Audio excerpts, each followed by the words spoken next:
Let's talk about cortisol, the stress hormone that can mess with your appetite, your energy levels, your moods, and your weight, which is what you're here to talk about. When cortisol is high, your body wants comfort, and generally it wants it in food.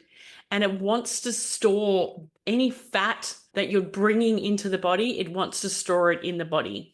There is really no way of eating better that will work for you if your nervous system is stuck in stress. So you could be doing all the right things or feel like you're doing all the right things and you're not actually getting the results that you have been expecting because your cortisol is actually really high and your body is trying to keep you safe and it's trying to manage this level of stress that you're experiencing.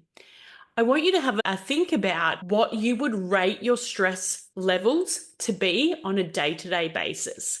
Now, here's a little tip. This is something that I noticed from working with women for so many years. Some people think they're not as stressed as they are because the stress is internal. They think that they're managing the stress because their life is not super chaotic. They're still organized. They're still running on time. They're still managing all the household, whatever the case may be for you, and not realizing that the stress can be all felt in here, but we're not tuned into it.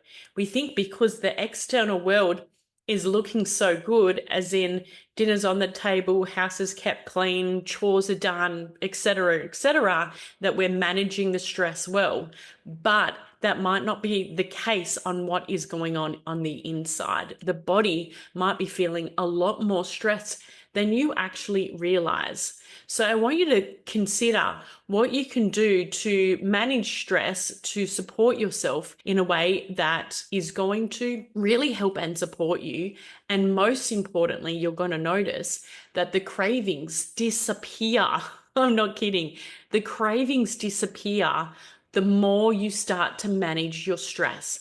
We can't get rid of stress, but we can definitely manage it. So what can you do to manage your stress, to be able to have a more balanced cortisol level instead of having high cortisol on a day-to-day basis? One of the simplest things that I have always found, not just for my clients, but for myself as well, and that's just taking a walk. Going for a walk in whatever pace suits you. You don't need to be marching down the street. You don't have to go for a jog. You can do a nice casual walk, whatever suits you, but you will find by going for a walk, you are going to feel better. Another thing is stretching the body. So what can you do to stretch? Your old-fashioned stretching that you learned in primary school, do that. You can also do the grounding that you learnt from day 3 as well. We want to calm the body. If we can calm, the body starts to feel more safe and it lets go of the weight.